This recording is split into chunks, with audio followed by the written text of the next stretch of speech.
Alrighty.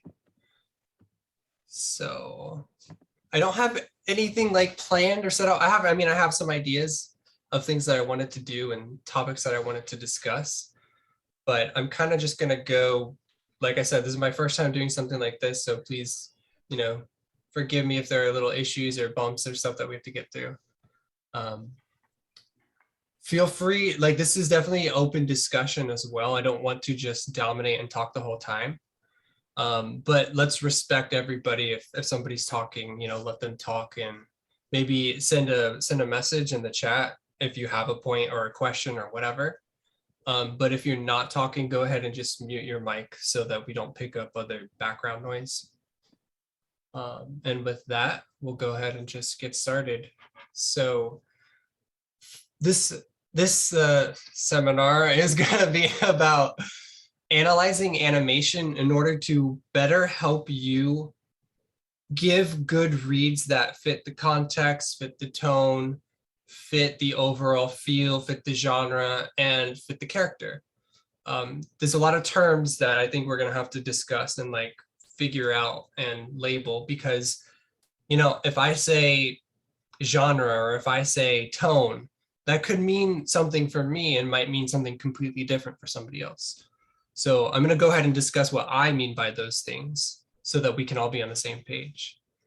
So every anime or animation or movie or whatever you want to discuss, because you can do movies, you can do series.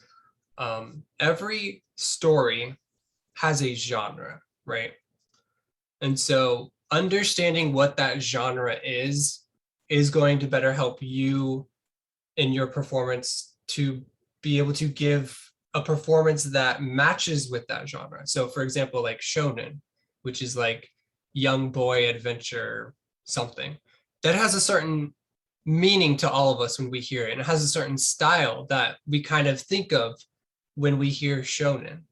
Now, if I say like romance, that's something completely different. That's another genre. And we get an idea of, okay, this is about a couple or people who are in love or talking about their story of how they met, or could be anything. But we know that it's at least two people that are coming together in either some kind of deep friendship or relationship. Action, comedy, all of these types of genres, we need to definitely know what is the genre of what I am going to be working on and be familiar with it and know what's common and expected of you in that genre. So genre is like a big overarching thing. And now we have style. And style can mean a couple different things, actually. We could have an art style, like, for example, this anime here, Little Witch Academia, this has a certain art style. Very anime, with the big eyes, sharp lines. There's some shading in there. But it's not too complex though. You see some shadows, but you don't see as much detail as you would in maybe like a Studio Ghibli film. They're very detailed with their art. But also you all have a style of, within this anime, it has its own maybe acting style. And I would say anime in general could be a style where it's over the top. You're giving emotions that are bigger than in real life, and it's very fast paced and larger than life. So we have genre and we have style and we also have tone. And every story, series, movie is going to have its own tone. And then even within an episode or within a section or scene of that movie or series, there will be different tones that are being explored. So let's go ahead and watch a little bit of this clip here. And I'm going to have the Japanese on, and then we'll discuss a little bit more about tone and things that we can listen for and be aware of to try to determine what is the tone.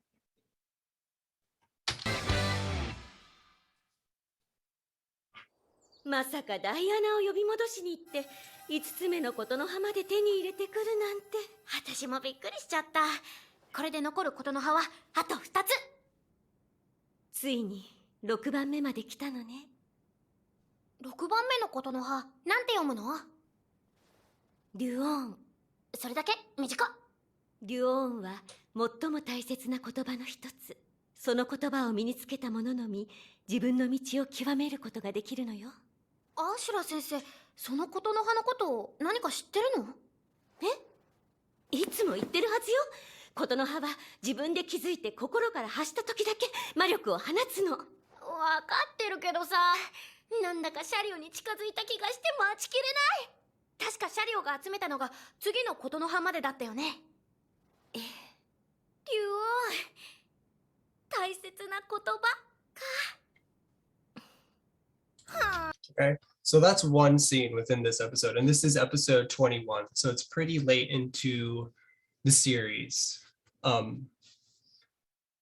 So at the beginning, we've got Atsuko talking to her teacher, Ursula. But the tone of this, does anybody have any suggestions on what they would say the tone of this scene is? And there's a lot of different descriptions that we could use to talk about this scene or tone. And the tone is the overall feeling or idea or emotion of this context that's coming across. And we're not talking about just one character, we're talking about like multiple characters in this whole scene here. So what do you think are some words that you would describe as the tone of this scene? Anybody?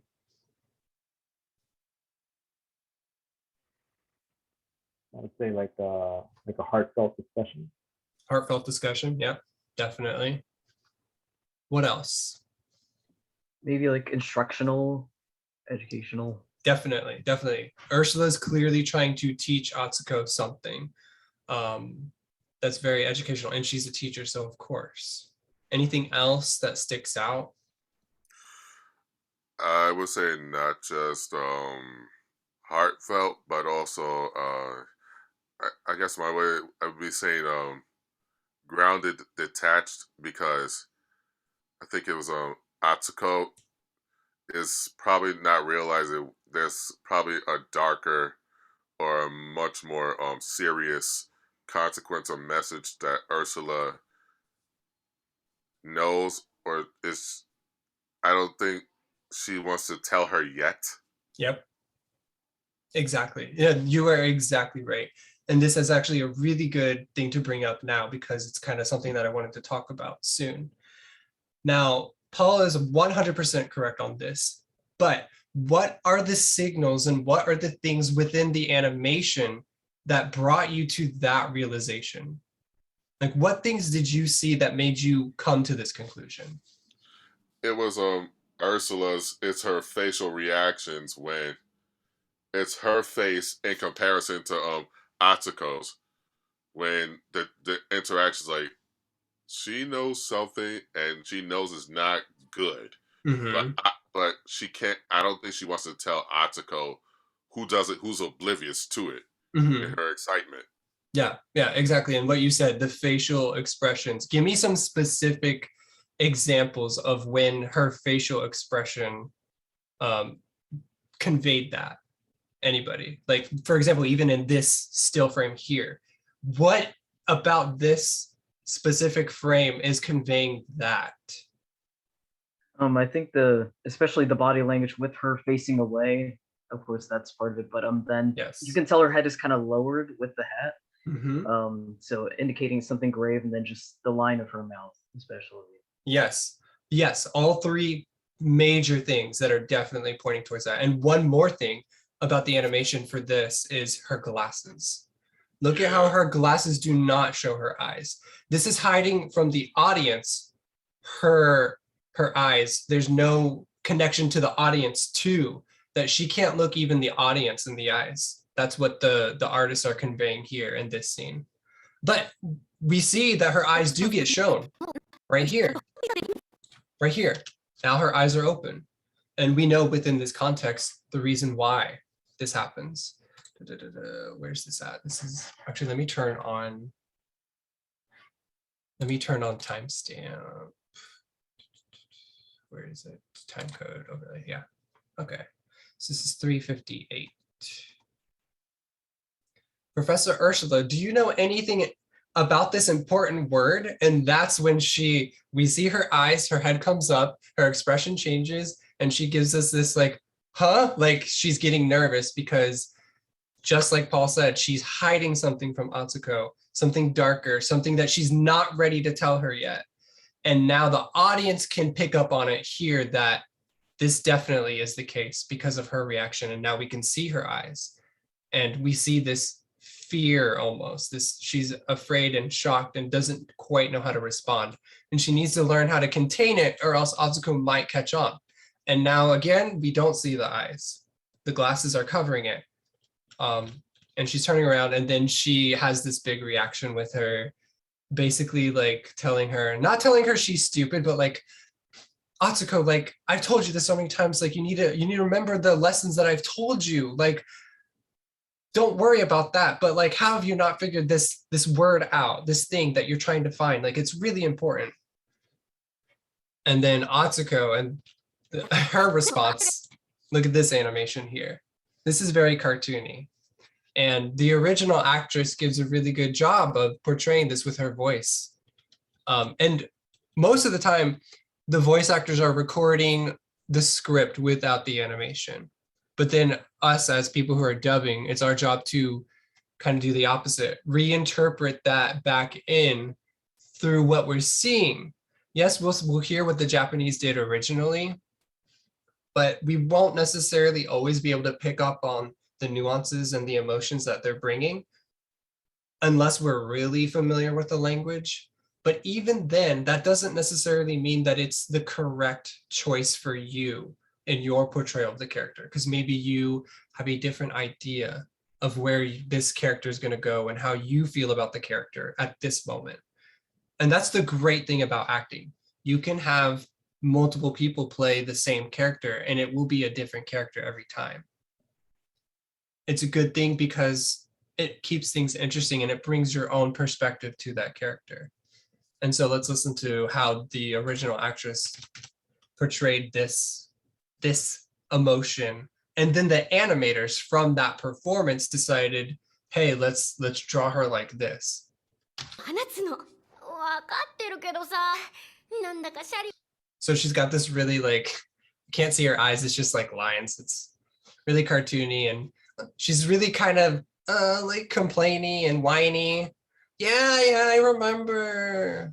Like, I got it, come on. And so we need to don't just take from the original performance, because sometimes you might not quite pick up on everything.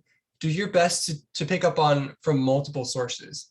And today, like I said, we're talking about from animation today. Another thing you can take from is the script, reading the script, understanding the script and everything that's underneath the script, not just the words, but the emotions and the motivations and feelings that come from underneath the words. So that's script analysis. So if you can take classes on script analysis or do your own study in script analysis, that's going to help you a lot too.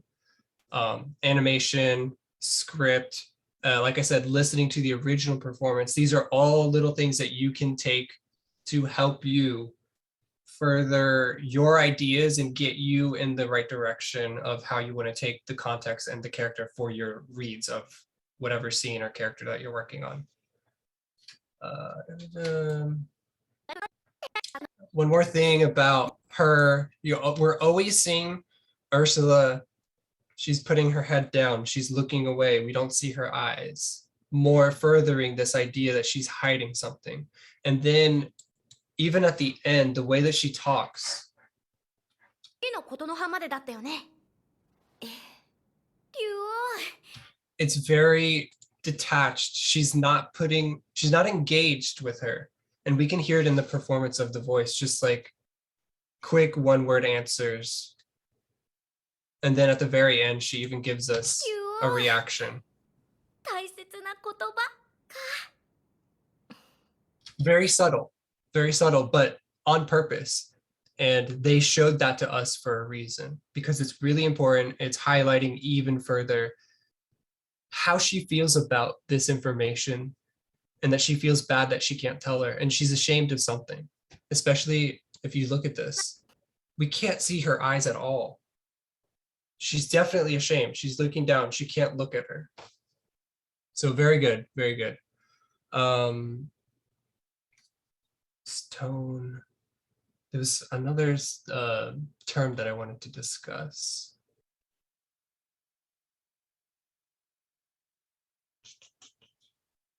If I remember, I'll get back to it. So let's continue from here and watch the next scene. But actually, I want to do something interesting.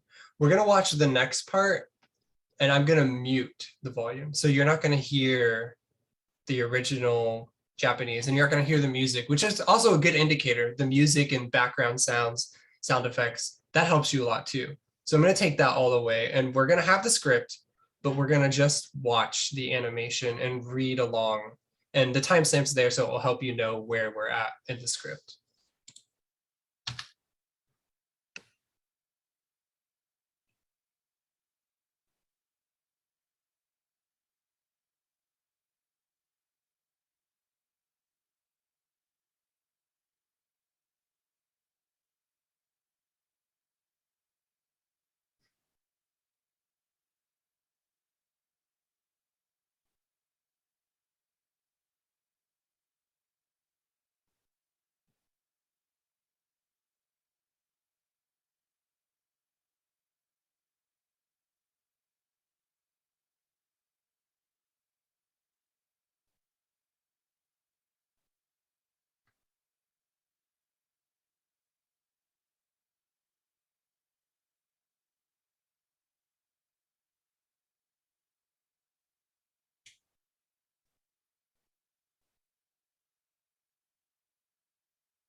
Okay, so up to there.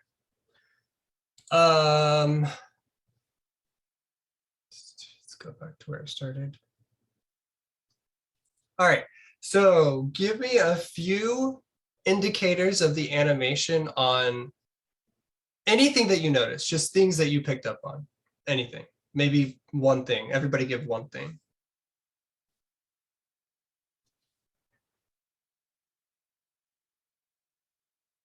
I'll go ahead and play it as like you're thinking and figuring out. But go ahead and give me one thing that you noticed that like stuck out to you that you picked up on, and tell me a little bit about it. Explain it and what it means and how you interpret it. And just whenever you're ready, just go ahead, and then we'll pause it and we'll talk about it. The way that they kind of have the space between them in this shot right here, where it seems a little bit more defensive. Okay, so the space between these two characters and Atsuko on the other side. Mm-hmm. And even the facial expressions, it seems kind of like she's kind of wondering what they're saying, and they're kind of, their face doesn't seem like they're politely going to say something at first. So there's just something in that shot that looks like it's more of a, I don't want to say aggressive, but it's definitely not a confrontation. It's confrontational. There we go. That's exactly. Yeah, there's, you can see the shot before was like more like an awe, like she's in almost like daydreaming, like, you know, she's like more relaxed. Mm-hmm. And then all of a sudden when they come in, the mood kind of changes. Mm-hmm. Exactly. It's like it became tense as soon as those two came in. It's like tense, but like this is starting to look awkward. Yeah. Really good points. The facial expression, the way that we see this distance between them in the shot, they determined that we're going to put the camera angle here, and they're going to be here, and she's going to be here. It's going to show the audience that there's something between them. And what furthers that is, look at their, you know, they've got their arms folded, and their expression on their face, like you said, and her expression especially, the way that her eyes are, she's ready to fight. Like she's ready, not physically, but verbally, she's ready to, you know, fight back and say something. Very good point there with that. I love all that analyzation. Anybody else? What else? And I think it's really interesting is they like have this exchange because it seems like they're reluctant to. They definitely have a history, obviously. Like it's kind of like an angle of what you see with me now. Like it's kind of like a upward facing angle, which I think definitely portrays that like air of superiority that they seem to have, and that distance that they, seem to have brought upon themselves through the table, through the background, kind of washing it out. I think that angle definitely helps enforce that. Yeah. You're absolutely correct. And do you know anything about the show? Have you seen this show before? No. No. That's perfect. That's really good. That means you're doing what you should be doing, because that's exactly right. She has beef with them and they have beef with her. And there's this superiority complex that they have over her, because she's a newer witch, and she still hasn't even learned how to fly on the broom, while all the other witches, some of them could do it before they even went to school, and she still can't do it. And so they definitely look down on her. And it's good that you picked up on that just from watching the animation here. So the animators did a great job, and you did a good job analyzing as well. What else? Anybody else? There's a couple other things that we could definitely talk about this scene. I'll keep playing it from here. Okay, so like right there, this is very important. Like this is the turning point of the scene. So before, she's whining by herself, she's relaxed, and then they show up, they talk, and she gets jolted, and now she's like fight or flight. She's ready to fight. And then they say something, and immediately she has this change of expression. She's shocked. Her mouth's open. Her eyes are open. She's no longer like ready to fight them. Everything about her like kind of opens up more. She's still got the same posture though. So she's not completely giving over to them, but she's curious, where's this going? Like, what prompted this? Why is this happening? Why are they saying what they're saying? And here's another thing this is the other thing I want to talk about. So animation within a specific character, there's certain things that you will see about a character that's going to tell you, oh, I understand how this character sounds, I understand their personality, and I understand how I want to portray them just by looking at them. And this frame right here gives us a really good example of that. So we have this girl here, Barbara. Let's go ahead and go into detail about her. So her eyes, they're kind of like, they've got this sad slant to them. They're not full, big, and open. And this is her with them completely open. So they're always like this. Her hair, she's got it, two parts and then long in the back. What do you think? I mean, we haven't heard her actually. We haven't heard her voice. But somebody give me an idea of what you think her vocal quality or her personality would be just by looking at this. Snotty. Snotty? Okay. Why is that?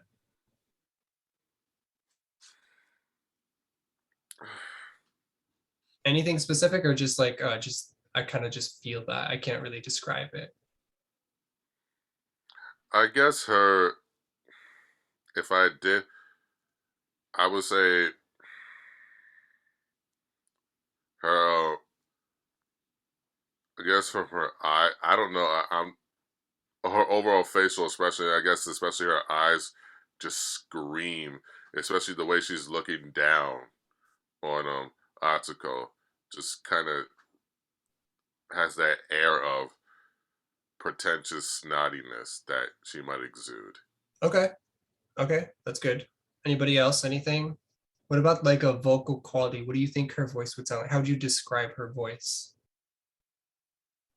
I'm getting kind of more like sophisticated and strict kind of vibes. Sophisticated and strict?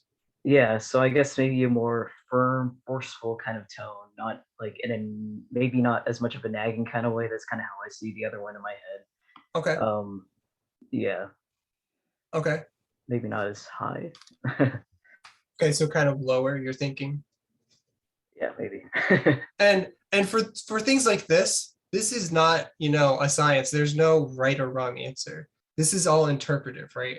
This is how you feel, right?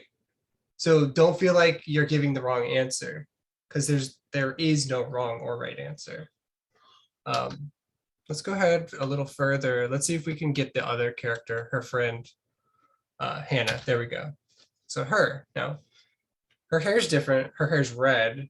Her eyes are smaller, but they don't have that like slant to them. Her eyebrows are also kind of similar to her friend Barbara. They're small but thicker. And then they kind of like go up more. So she's got, to me, that tells me spunk, like the way that her eyebrows are going, like she kind of has a little bit of an attitude, whereas the other girl, hers kind of like curve and go down. So maybe she's not as spunky. She doesn't have as much like high tension energy. And even in this shot, I still feel like she's not a nice person. The way that she's looking, I just get this vibe, her mouth, she's not smiling and she's not completely flat. She's actually frowning slightly, but not like full on frowning, but just a little bit. And then she's got that one little, I can't remember what that tuft of hair is called. There's actually a specific term for it, but she's got that one right there. And let's see about the height difference between the two of them, if there is one. They're about the same height. And here we get a good idea of their personalities and if they're the same or if they're different. And I think the biggest thing for me is the eyes and the eyebrows. And then of course the mouth. So her eyebrows are thicker and more pointed, and hers have a curve to it and they're thinner, longer. And then we can see her little droopy sad eyes kind of here in this shot, whereas her eyes are very sharp, very almost boxy, like there's not much of a roundness to them. And so let me go ahead and play this scene with the sound on, and we can listen to how the original actors portrayed them and see if any of our ideas were close or not. No big deal if we were completely off, because like I said, it's everybody's interpretation. Here we go. どこにも載ってないな。 All right, before we move on, look at this. Like this definitely, like this is pretty easy. I think doesn't have to be explained in too much detail. Just the way that they animated her in this still frame, you know what she sounds like. She's complaining, she's whining, she's crying. And then of course the actress did a great job showing that emotion here. Hello, Eileen.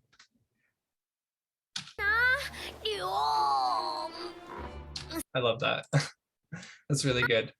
And so they took what they heard of her doing this stretching sound, and then they really animated it, exaggerated.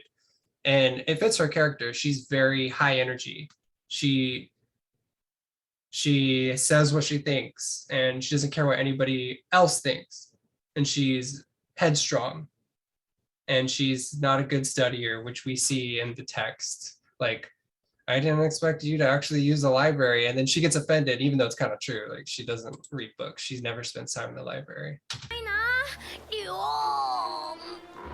探すと見つからないのに、探してないと見つかったり、ことの葉ってひねくれてんじゃない？あっこ。Yeah, I love that. There's no transition. It's just like frame to frame, complete change. Boom, boom, boom. Like really quick, really sharp. This is something that you need to be aware of. When you see reactions like this, make sure that you're, okay, I saw it was a very quick reaction. There were no like in between movements of her head coming forward and then her eyes opening big. It was just instant change. So that should signal to you I need to do a sharp, quick, big reaction here. Just like she did. It's short, it's sharp, it's quick, it's big, and it comes across through in the animation. Okay, there we go. We see both of them here. I see fire and I see water. That's what I see with the colors. 何あんたでも図書室を利用することなんかあるのね。Okay, so what do we think about her voice now that we've looked at her, analyzed her, and now we're hearing her voice for the first time? Do we think it fits? Is it completely different than what you expected? Anybody? She does have a lower register in her voice, which I think somebody brought up. That she might have like a lower voice. Okay, so it's not super high pitch. It's lower than Not- Atsuko. Yeah. Yeah, it's lower than her. Is that what you were expecting, or was it a little different than what you were expecting? I think they both kind of seem like, at least in this point, no nonsense type of studious or like straightforward, at least just in this context. So in my mind, I kind of figured that would be their tone. It wouldn't be like bubbly or excited. It would be more like, kind of straightforward. Okay, so really like kind of serious and Serious grave. tone, Sharp. Yeah, like sharp, direct. But it definitely fits. Like the voice fits, and the interpretation of the original actress fits what we're seeing. Like nobody's like, oh man, like what? I did not expect that voice or that feeling to come from her just by watching it, right? Nobody's thinking that. No. Yeah, exactly. Okay, and let's see about Barbara, the second character that we were talking about. See when she actually talks, what her voice sounds like. そりゃあるよ。なんか文句ある And this right here, this is interesting about Atsuko. のね。そりゃあるよ。なんか Now this is a little hard to see, and maybe this isn't necessarily true all the time, but listening to her talking, we can hear that she's not enunciating fully. It's almost like she's talking out of the side of her mouth, or like she doesn't even want to open her mouth because she's so frustrated with them. Like that's what I hear, right, when we listen to this. ことなんかあるのね。そりゃあるよ。なんか文句ある Okay, and so the animators heard that and they decided to draw her like that, and I think it fits. So that's something that you can also take into consideration if you're going to be reading that line and interpret the delivery. Maybe you could say, where is the line? Of course I do. Is there a problem? Of course I do. Is there a problem? Like, you don't have to completely open your mouth and enunciate. That'll fit, because the original actress didn't do that, and the animation calls for it too. 別に And she actually does the same exact thing back to her. She's not enunciating perfectly either. It's like, you don't deserve me to completely say my words perfectly. Like, whatever. Not really. 文句ある別になんなの言った Here we definitely hear her voice. And almost like she's like chewing on something or like biting on her tongue or something. It's really strange. 文句ある別になんなの一体 But it goes even further than the first こと one. なんかあるのねそりゃ So her mouth doesn't open fully, kind of small.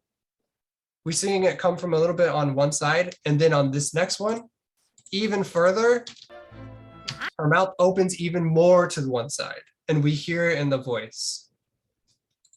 なんなの一体ありがとう Okay, so now we heard both of them talking at the same time. Let's go to where Barbara actually talks by herself. ダイアナを連れ戻してくれて Okay, so now we heard her voice. It's a little different than what Sterling was saying, but I think it fits. Like, I hear that coming from her, and it matches this quality of her face. I'd actually be really interested to hear somebody else doing your idea that you heard of her before actually hearing the original person. Maybe like this deeper, more snotty type of quality to her. That'd be interesting to hear. But I think this is a good a good interpretation. 一応お礼言っとかなきゃと思って。お礼なんて私が勝手にやったことだし。でも私たちじゃできなかった。感謝してますわ。 Okay, so for times when a character is talking, but we don't see them. So like here, Atsuko's talking, but we're looking at Hannah. And then the opposite happens. でも Now we're looking at Atsuko, but we hear Hannah. This is where you have a lot of freedom because you don't have animation to go off of. So now you need to start using your other tools, like looking at the script, understanding the context of the script, understanding your character's personality, and evaluating and listening to the original performance and what they're doing. Emulating that is probably going to get you in a very good zone. But like I said, the purpose of this class is to not completely rely on that because it's not always going to be helpful and it might not always be accurate either. Because maybe it makes sense in Japanese for the character to interpret that line in that way, but in English, maybe a different interpretation would actually be fit better. 私たちじゃできなかった。 So lack of animation, that should tell you something. Should tell you you have a lot of freedom. You can do not whatever you want, but you have a lot more choices available to you since you don't have to match a mouth flap. You don't have to match an expression. You can just take it and make it yours. 感謝してますわ。ありがとう。どういたしまして。要はそれだけよ。 And then here in this, we don't see their eyes. Hiding their eyes here, really interesting choice, because it's hiding their shame. They did come, they admitted they were wrong, and they came and they thanked her. So they did, let go of their pride, but we can see that they're still not completely friends with her. And they're not on her side still by hiding their eyes here. But at least they're kind of friendly-ish, or at least they're willing to admit that they're wrong and that they will accept Atsuko's goodwill. じゃあね。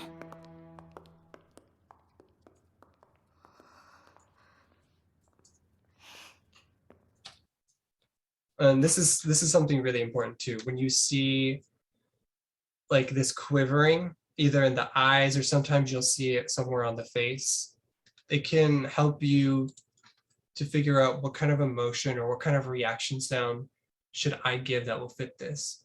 Yesterday I was working with somebody and the character was kind of like, we could see them shaking a little bit. And the scene was that her dog turned into this monster and was attacking her, and she was like on the ground, and she's shaking in fear. And so this shaking should give you an idea of how your reaction should sound. And the idea that I had to tell the actress was, okay, so we know that she's afraid, but look how she's shaking. Let me hear the shaking in your voice when you're reacting in this scene. Because she actually has a reaction that's like breathing. And so I wanted to hear like this, like almost hyperventilating. She can't breathe full breaths because she's so afraid. So that's not this context, but like this little shaking or what I was saying about the eyes, it can give you an idea of a reaction that you should give. And so the actress decides to just do like a smile, closed mouth, like air coming out of her nose, but it's kind of like it's like a closed laugh smile. So she's happy about it. It's subtle, but it shows that little eye shakiness, like sparklies in her eye, that she's grateful, she's happy. She's touched. Okay, very nice. All right, so what I want to do next is we watched the scene the first time, we had all the sound, and we had the script. And then the second time we muted the sound and we watched with the script and the animation. This time we're just gonna watch with the animation in this next scene. And then we'll talk about a few things. So no sound, no script, just pure animation.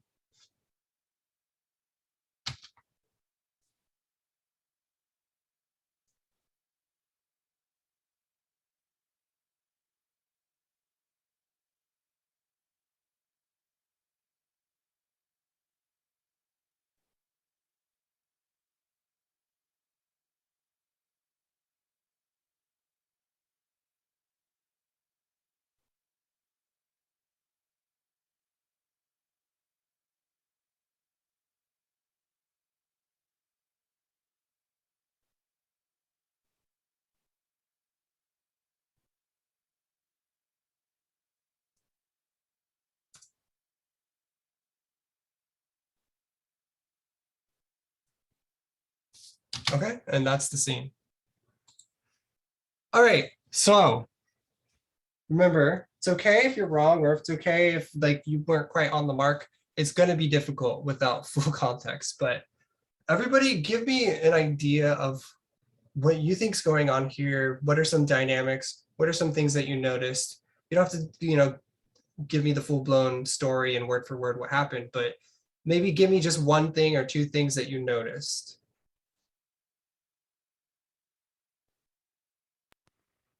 In the beginning, it seemed like there was a teacher-student dynamic, and Okay.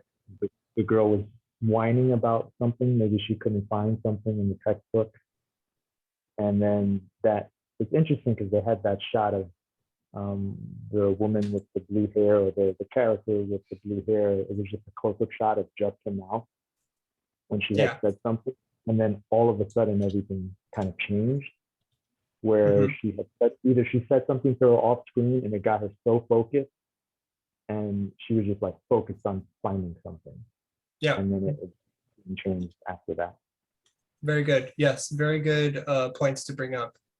And I wanted to say, I was going to ask you, what indicated to you like teacher-student dynamic and the fact that she maybe couldn't find something? Yeah, it's interesting. At first, I thought that it was just like, it just seemed like that character seemed more sure of whatever the situation was going on. Like her in the back. Yeah, like she had more experience on whatever it was that the younger character was trying to find, that I felt like,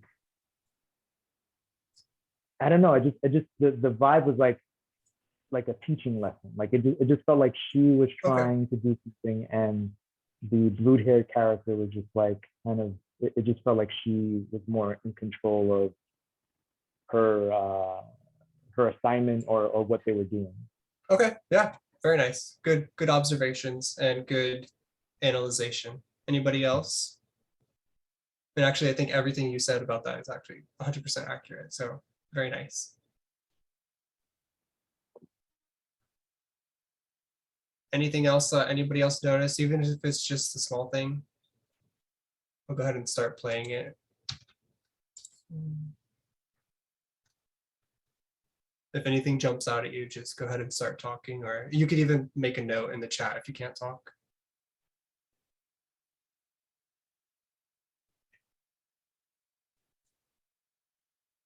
And here's what he said about that close up on her mouth, and just it changes. Something happened there. We're not sure exactly what, but something, there was a shift there.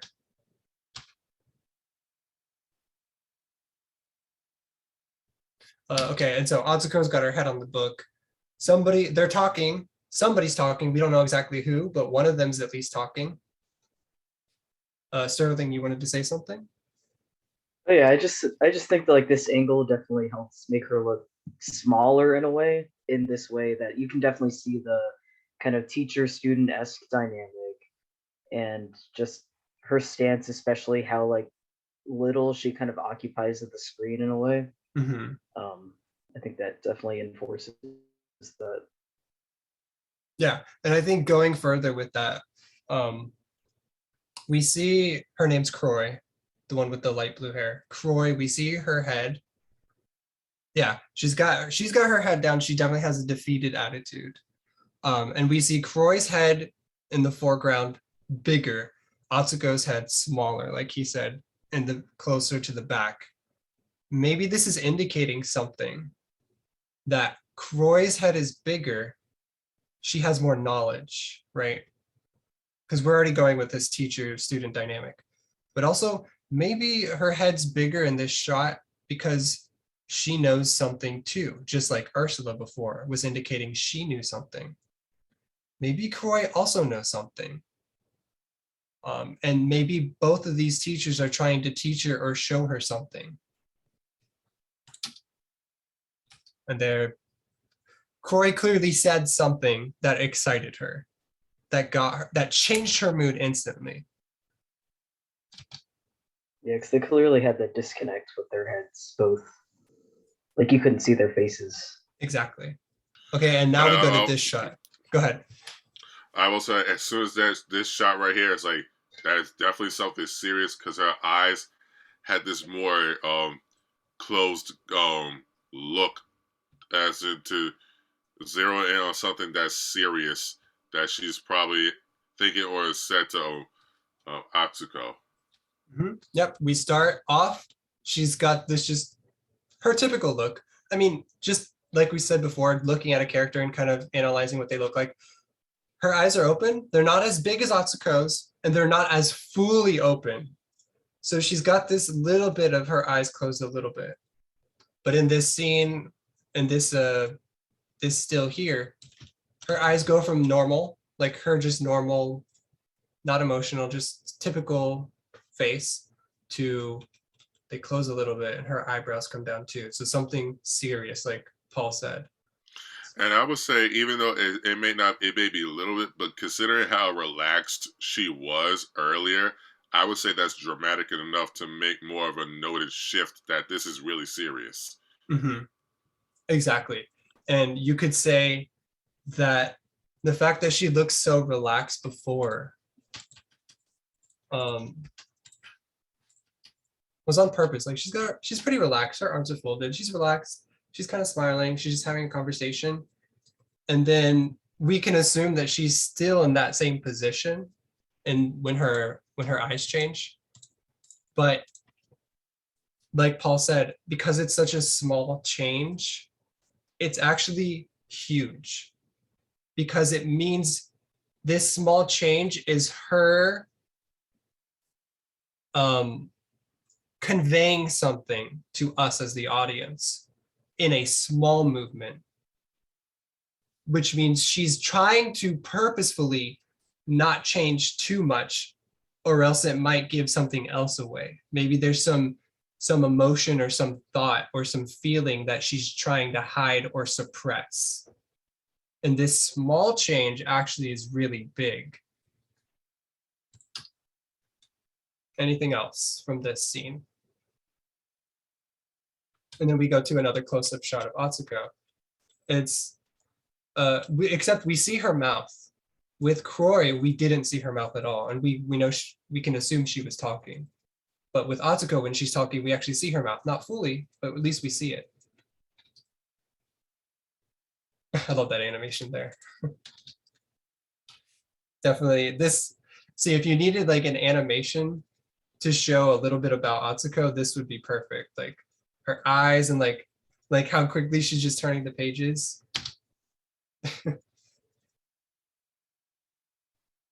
Okay, and now we're hiding her eyes in the background. There's a lot of hiding of eyes, and we've only been watching like 2 minutes of the show, and already we've seen 4 characters with their eyes hidden. So it gives you a lot of context of what this episode's kind of about. Characters who know something or who see something, and others who don't. And also the fact that the audience, maybe it's the audience that doesn't see it. And that's what they're showing here. Okay, and her head's down. She's got this really solemn look. She continues talking. She's still in her relaxed stance though.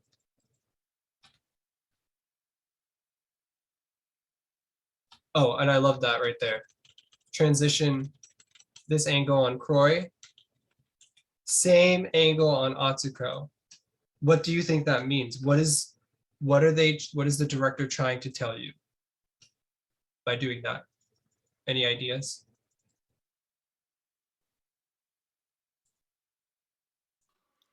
I guess the gravity of the situation. How so? Because I don't know, even though Atsuko didn't have that expression before we got to this scene, but Croy had a similar esque type of demeanor when they started doing these close up and then transition to Atsuko, who now has a similar, like she could feel the pressure or like the weight of the words of whatever Croy is saying. Okay. Yep. Yeah, I see that. And it's zooming in just like it was zooming in on Croy as well. And I think the zooming in means something. Zooming in on her face at that angle. Atsuko, same angle, continuing to zoom in. What does that mean? Is it just, did they just decide to do it? Eileen says they're in agreement, question mark. Probably. Yeah, I think so. That's kind of going in the right direction. But why does it continue zooming? Go ahead. I mean, I definitely agree with Paul in the sense, because I think you mentioned pressure, and I think just seeing it kind of close in a way on the characters, that definitely helps. And I think by having that same position as well establishes a connection between them, in a way, because it's kind of like paralleling their two situations. Like, even though they're probably vastly different characters, and they can still, it still kind of just narrows in their, with this pressure and the intricacies of their expression. You said something that was exactly hitting the mark of this episode and the whole like idea behind the series of what we're going to find out later in the episode. This you said how they're kind of like experiencing, I can't remember exactly what you said, but like they're kind of going through the same thing, even though like she's a teacher, she's older. Maybe like Atsuko's experiencing the same thing that she experienced when she was younger and her age. And Eileen too is onto something. They had the same thought or revelation. Yes, definitely. But the question of this is, how did Atsuko come to that thought or that revelation? She came to it because Croy told her something. She brought her to this revelation. She said something in this scene that then brought Atsuko to that same realization or that same idea. And she's searching the book to confirm if what she says is true. And then I want to say one last thing about this scene, about this zooming in, since I know a little bit more context about the whole episode.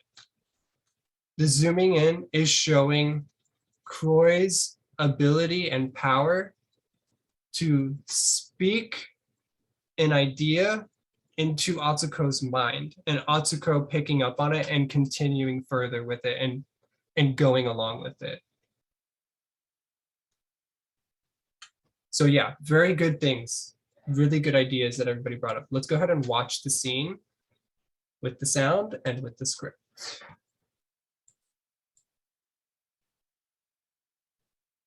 Right here.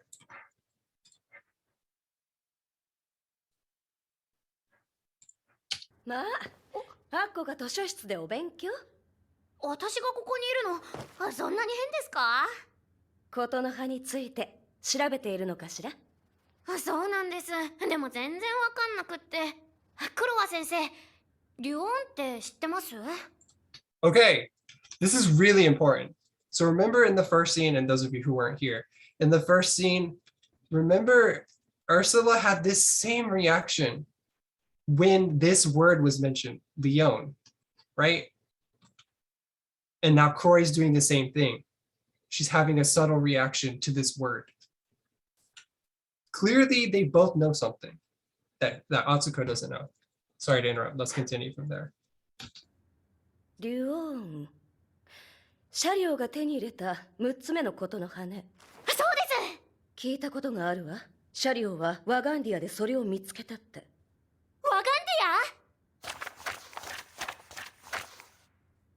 これは伝説の木、ワガンディアよ。昔シャリオはそれに登り、6番目のことの葉を知った。シャリオが。私も登りたい。 Okay, so now we get to see what actually happened and read the context along with the performance, and everybody was right? Everybody did a really good job figuring out what's going on. And a lot of these points were pretty specific too, so really good job figuring out that just from the animation, no volume, no context either, no words. Let's see. I want to skip ahead.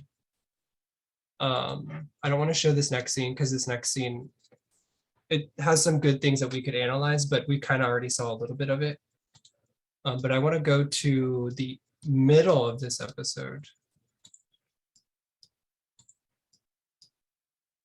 So what happens later, actually, let me just show you, and then we can talk about it. So she has an argument with Ursula because she wants to go to the tree, and Ursula tries to tell her it's dangerous, you shouldn't go right now, wait until later, when there's not this poison that could completely take away your powers. And then she sits with her friends and complains about her argument with her teacher, Ursula. And then this other girl shows up, blah, blah, blah. And then we go to here, and we see Atsuko with Croy once again discussing. And I'm going to play this and we'll continue here. そう、アーシラ先生はそんな風におっしゃったの。はい。せっかくワガンディアの木のことを教えてもらったのに。でもおかしいわね。花粉が飛ぶ時期はもう少し先のはずだけど。え？アーシラ先生は少し慌て者のようだから勘違いしているのかもしれないわね。そうなんですか？百聞は一見にしかず。行って確かめてみましょうか。本当ですか？ワガンディアに連れて行ってあげる。あなたが望むなら。Okay, so let's talk about that. Anybody have any thoughts that they want to share about what had previously happened and now what's going on now? Like, what do they think? I think Croy might have some other motives because that was a complete departure from the seriousness that she had. That was kind of in line with Ursula. Yep, definitely. I think there's some ulterior motives because it went from that's dangerous to now all of a sudden we can still go there. Mm-hmm. Exactly, and she's her teacher, right? So she should be concerned about her safety. Well, like Ursula was. Ursula was very concerned. Like, no, you can't go. It's too dangerous. And now Ursula's like, well, you know, I mean, there's still some time. Like, it's okay. You want to go? I'll take you. So, yeah, exactly.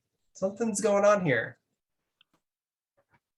Any other comments before we move on? I don't want to go into too much detail because there's another point that I want to get to at the end. Yep, okay.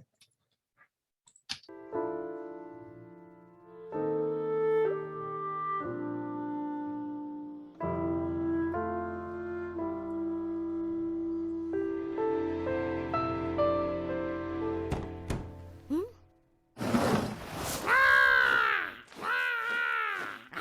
どうしたの、アルコル。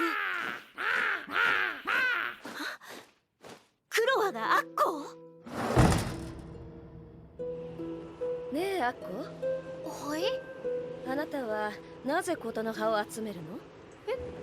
琴の葉を集めた時に解放されるグラントリスケル、世界改変魔法と言われるその力を手に入れた時、あなたは何を望むのかしら。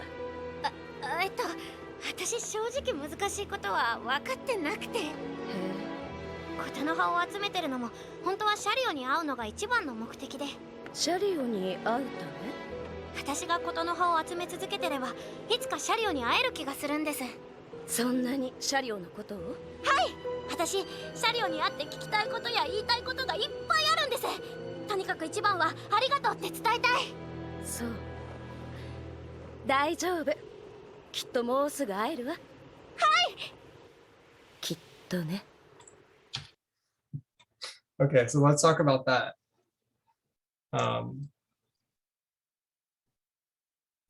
So we see Ursula and this bird. Ursula's, in her study looking at this picture in thought, and then we can assume she's thinking of memories of the past. I can find it. There it is. Looking at this picture, thinking of memories from her past. And then the bird tells her that, oh, Atsuko's going with Kroi to the tree that you told her not to go to, and she's freaking out and she's worried. And then we actually see them on their way to the tree. And what's going on here? What's the feeling? What's the tone? What's the mood of this scene here?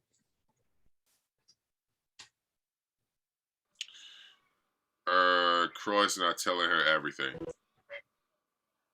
Okay. And how did you come to that? What indicated that to you? There was an earlier flashback with Ursula and Croy that something, they went to this tree earlier and something bad happened, and they know Ursula's holding up her end and not revealing everything to Atsuko, but Croy's got some ulterior motives and she wants to get something, but she uses Atsuko's naivete and youth as a means to go there and get what she wants. Yep, exactly. Yeah, it's and definitely kind go ahead. of, it's definitely kind of ominous. I totally agree. Like even that frame we just saw with like Asuka's little ponytail, it like definitely like supplements what Paul was saying about that. Her not knowing everything and her innocence. It's definitely a stark contrast to what we see of Croy, who is this tall position and like her eyes are always like shadowed like much more than Asuko's what we've seen before. So very ominous and secret. Exactly, yeah. Just like you said, her eyes are full of innocence and she's just taking in everything that Croy is giving her. And she's just believing it and just going with it. And Croy's probably not a good person, as we can tell from analyzing both the animation and the script and her deliveries. And up until this point, she's been a teacher of hers.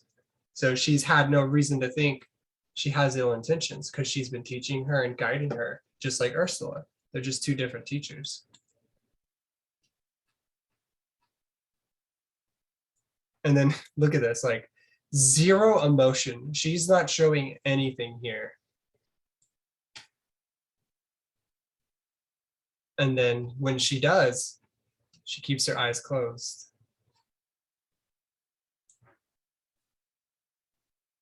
So this is all to meet Chariot. You really like Chariot that much.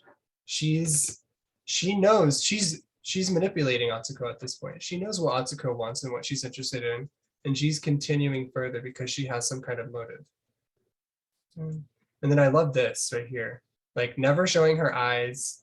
She's smiling because she knows exactly that Atsuko's exactly where she wants her. And then the last line, I love this right here. Definitely. And this is to herself. This isn't so that Atsuko can hear it, but this is so that we as the audience can hear it. So goes to, I'll just go ahead and play it so we can see how it all plays out up until a certain point.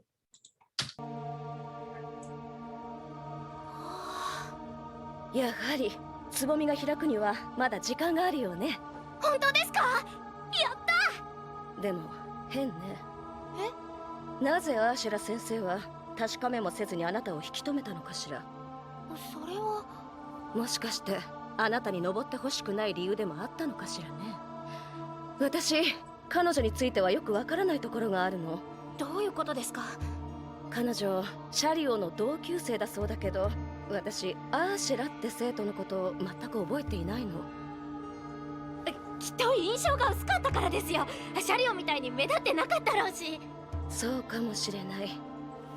でもね、彼女には気をつけて。彼女あなたに何かを隠しているのかもしれない。それもとても大事なこと。危険だから私のこと心配してくれたんですよ。私無茶してばっかだし。Okay, so let's talk about that. Why is Atsuko so like Croy's clearly planting all these seeds one after another quickly? Why is Atsuko still not completely turning over? Like, what's going on in her mind? What's going on in her heart? Why does she still like make excuses, even though Croy's like maybe got some point to what she's saying? Is she double guessing herself, but yet she's putting on a brave face? Atsuko? Yeah. Is that what you think? There's that, but I'm starting to get the mindset that Croy might be Chariot. Because she said, I don't recall anyone named Ursula in the class. When she also mentioned Chariot. She's like, Chariot, huh? But I don't recall anyone named Ursula in the class. So you mean Ursula might be Chariot. Is that what you're saying? Croy or Ursula? Croy. You think Croy is Chariot? Yes. Okay. Something just seemed off because she mentioned like Ursula said she was classmates with Chariot, but I don't recall anybody named Ursula in the class. Okay. Something seemed off there. Yeah, I think you're exactly right, but I think you might have come to the opposite conclusion. Because she says, I went to the school too. I was there at the same time as Ursula. And she says she was classmates with Chariot, but I don't remember an Ursula. I remember a Chariot, but I don't remember an Ursula. So yeah, you're definitely right. You're almost 100% right, but you'll find out at the end when I show the reveal. What about Atsuko? Like, why does she keep making excuses? And what does the animation tell you about it? Seems like maybe they have a strong bond, and Mhm. she's just trying not to believe that this person who she has a bond with could be that type of secretive, or maybe even the way that she's insinuating that she might be maybe not evil but deceitful character. And so it seems like she's kind of defending her to herself. She's like, no, she didn't do that. No, maybe, it's almost like she's talking to Croy, but she's talking to herself. Like, tell yourself that this isn't true because this, because that, because this. So it's interesting to see her kind of nervously talking to Croy, but it seems like she's talking to herself. Like, don't believe what she's saying. No, it's fine. She's just, everything's fine. Exactly. And I think you're 100% right. Because she has such a strong bond with Ursula, and because she's been her student for a long time. I mean, if we'd watched the series up to this point, we would know that as a viewer. But you picked up on that too, even just watching this, scene from one episode. She clearly has a good relationship with her. And even though she's annoyed with her and frustrated and complaining about her, she knows that she means well and she has good intentions. And she's not fully going to believe Croy because she knows her as a person. And you're right. She's more convincing herself and reminding herself rather than falling into this completely. And I think looking at their position, like she's just not letting herself see the same thing as Croy. Like she's behind her. She's like looking at her back and kind of talking to her back. Yeah, and not exactly. making that connection. So. Definitely. She's hiding. She can't do what she's doing in front of Atsuko because then she'd be able to read her emotions, read her face. Like, yeah, throughout these whole like 3-4 scenes we've seen of her, she's always been disguising and hiding her expression whenever she's been talking to Atsuko, making sure that Atsuko's not looking directly at her whenever she says what she says. And if she is looking, She always puts on a face. She's putting something else on. Really good point there. Let's continue from here. ですよ。私無茶してばっかだし。琴の葉を知るためには魔法や道具を使わず自分の力で登らなければならないわ。それでも登るつもり？はい。私絶対に登ってみせます。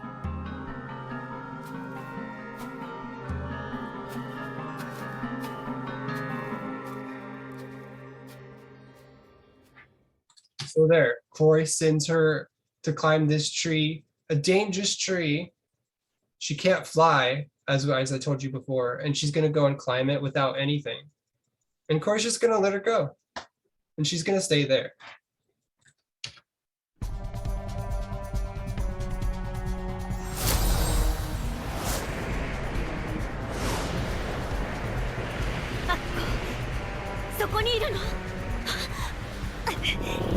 Okay, that's a very good indication right there.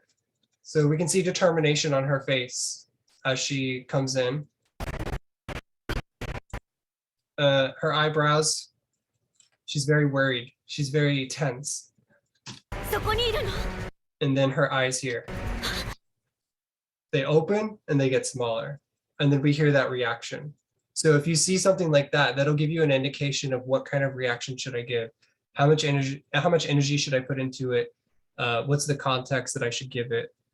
This helps a lot, this little eye movement.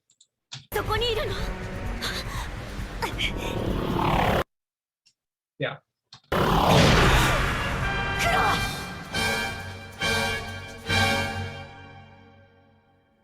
懐かしいわよね。覚えてる？シャリオ。この森へ初めて来た日のこと。Okay, so there we go, Paul. So actually, Ursula was Chariot. So you were so close, very close, and I can't believe you actually came to that. Can't believe you actually like figured that out. That was really good. Yeah, because it's just like, why would you say she was classic for Chariot, but I don't remember an Ursula being in the class. But you know about Chariot, but something just didn't seem right. Mm-hmm. Yeah, and I was like, oh my gosh, like I thought you had figured it out, and you're like, I think Croy is Chariot, but I was like, so close. But the fact that you came to that conclusion is really good. Yeah, very nice.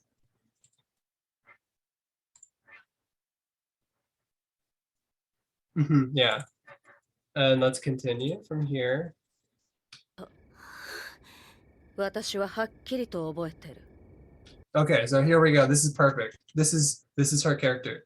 Now she doesn't have to hide anything anymore. So we can see exactly who she is, exactly what she's feeling, and she's expressing it truthfully. For the first time, she is actually being herself.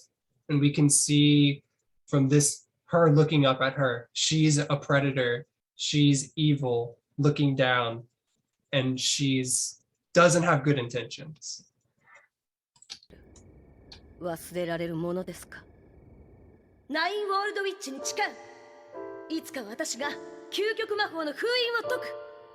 魔法界最高の魔女になる。私も誓う。みんなを楽しませたい。悲しみや憎しみじゃなくて、世界中の人たちにももっと笑顔を。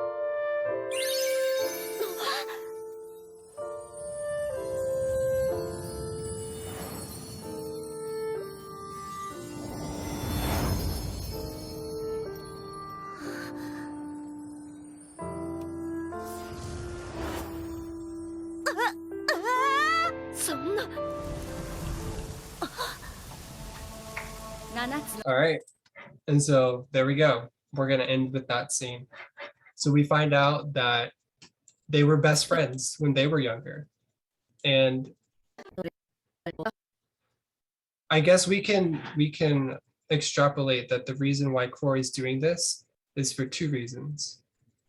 To get back at Ursula, because Ursula was chosen to become the greatest witch when they were both on this journey together, but Ursula was chosen and I wasn't chosen.